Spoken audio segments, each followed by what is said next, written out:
Welcome back to Instables, everyone. So I'm going to go over the SPY and I'm going to go over MULN with you guys. A lot of people are curious if we're going to continue on with this EV company that has been skyrocketing since we mentioned them last week in the Instables room. So we have breaking news that Biden and the leader of China will be meeting tomorrow. This will be very key. We want to know what China's relationship with Russia is in their attack with Ukraine. Again, if they mention that they're helping Russia with any military action, then there could be a major pullback in the market. So this will be very key on what exactly happens. Now, logically speaking, we help China a lot more than Russia does. So they have a lot of reasons to not help Russia. We will keep an eye on this going into tomorrow. But again, a very nice spike in the market. I'm going to go over exactly what we're looking for to have a continuation and exactly which indicators and which levels I do want to see if we can hold and continue on past to continue on with MULN. Now, before I jump into this, if you are looking for major breakouts throughout the day, I know the market has been very choppy. If you're looking for major breakouts throughout the day for only $15 a month, go to instables.com in the description below, and you will never miss a breakout alert today again.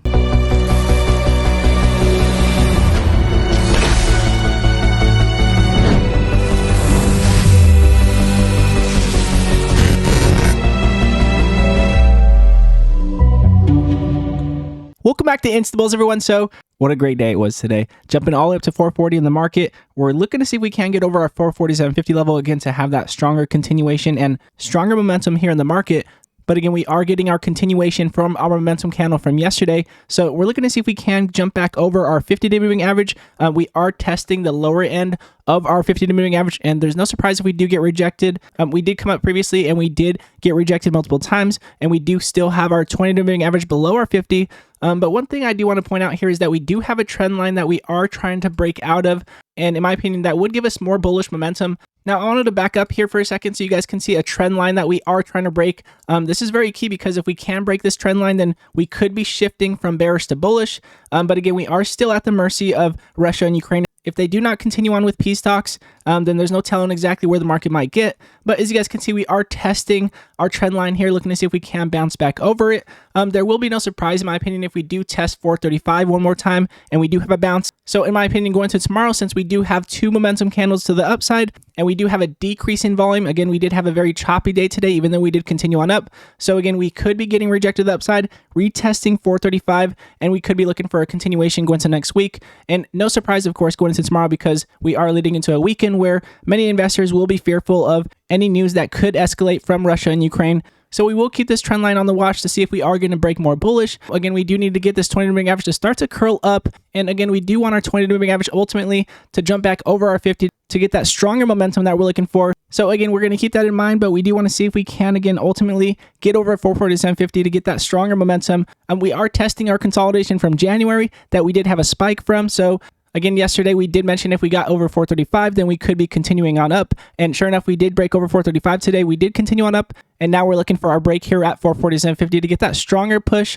I did mention previously if we were playing from 440 to 447.50, it would be more risky. And sure enough, with our 20-day moving average below our 50, going into tomorrow will be very key because we are leading into triple witching, which means a ton of option expirations will be expiring tomorrow. So there will be a lot of shift in momentum going into tomorrow. I expect a very volatile day. Again, we could open to the upside and get rejected on our 50-day moving average and then get that retest at 435, possibly even 440 that we closed today on. And we are looking for that continuation. Again, very much predicated on if Russia and Ukraine do escalate. Now, Biden and China's leader Xi are meeting tomorrow. So we're going to be looking at if China is supporting Russia in ways that we don't accept, or are they going to be helping them in ways that are not too much of an escalation? We're going to be looking out for that news to see exactly how China is helping Russia. Hopefully they're not helping Russia, but again, if they are helping them in ways that increases their military, it does show us that we could be leading into more escalation. So again, that would give us that pullback. And if something were to be mentioned out of the ordinary, like China mentioning that they're going to completely help Russia for some crazy reason, then we could have a major pullback and a major rejection from our 50-day moving average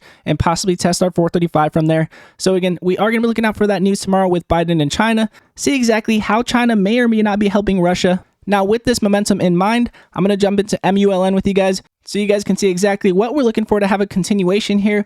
Again, a very nice breakout that we had multiple times in the Instables room. We mentioned this way before $2. Now we're looking to see if we can continue. A lot of people have been curious if we're going to continue on with this momentum that we have been getting for the last few days. As you guys can see previously, we went over our symmetric triangle here on MULN, and we did have this continuation. Now we are looking to see if we are going to continue. MULN has very much been moving with SPY. That is why I want to mention MULN with SPY, because MULN has been pushing up when the SPY has been pushing up. And in my opinion, that has a lot to do with if Russia and Ukraine were not in war, then that would leave us with a lot of oil issues. And so that would attract a lot of EV companies. And with MULN at the level that it is, because MULN is a very cheap EV company that a lot of people could see even going to $5 to $10 if they wanted to. But again, that would be predicated on if Russia and Ukraine did not continue to escalate. So if they did, then I would expect MULN to get that pullback and continue on with that momentum that it has been overall continuing on down with. So again, I would be careful on MULN. I do want to see if we can jump back over 250. I know we tested 250 right before going to close, but we did not hold above it. We actually had a strong pullback as we came back up, and we did test 250. Now looking at the RSI here, as you guys can see, we are not oversold. We are pointing to the downside. If we do drop down below our previous lows, then we could have that continuation on down. That's exactly what I would be looking for as far as a continuation on down on the RSI. But looking at the MACD here, we are looking at our buy pressure here on the MACD again. As you guys can see, we do have a decrease in sell pressure that gave us that bounce at the end of the day. We were increasing in sell pressure. We are looking to see if we can get more buy pressure. As you guys can see in the middle of the day, we were looking to see if we can continue. I did mention we needed more volume in the instables room to continue on up with strong momentum. And as you guys can see, we don't have as much buy pressure as we needed to have that major continuation. So we're looking to see if we can get an increase in buy pressure, at least break above our buy pressure that we had going into today to get that major continuation that we're looking for here. Again, that would be based on lower risk. We are looking for that large emotional reaction. We want that confirmation on momentum and making sure we do get that increase in buy pressure, making sure we do get a bullish RSI as well to give us that room to run. We do have our 20 moving average still over our 50. We are crossing down as we were going to extended hours. In fact, going to extended hours, as you guys can see here, we did have a pullback. We do have our 20 below our 50. So we're going to keep that on watch to see if we can jump back over our 50 on the 5-minute first before we do consider any more continuations. I do want to see if we can jump back over to 50. Again, this is an intraday perspective. So again, we're looking for a major break just like we did this morning. And just staying focused on levels and staying focused on the market, just staying focused on what kind of momentum we do have in the market and looking at exactly which movers move with or against the market. Again, we had major breakouts to the upside, even when the market did continue on down. We had major breakouts to the upside, even when the market did continue on up. So regardless of how the market moves, and just staying focused on our momentum in the market and letting the plays come to us as usual in the instables room. And again, if you happen to be interested in intraday perspective breakouts, meaning breakouts within the same day, if you're a day trader, go to instables.com in the description below, and only for $15 a month, you guys will never miss a breakout alert today again. And all of you instables that have been coming over and supporting the channel, an amazing breakout that we had in the market today. We're looking for a continuation, or again, if Putin were to escalate with Ukraine, then there's no panic. Of course, we're going to have our breakouts even if we do continue on down, just looking for levels and looking for momentum in the market as usual. And again, if you guys do like this video, it does help other people find it, and it does help the channel grow. And I do appreciate it very much. And again, God bless you all, and I'll see you guys in pre-market.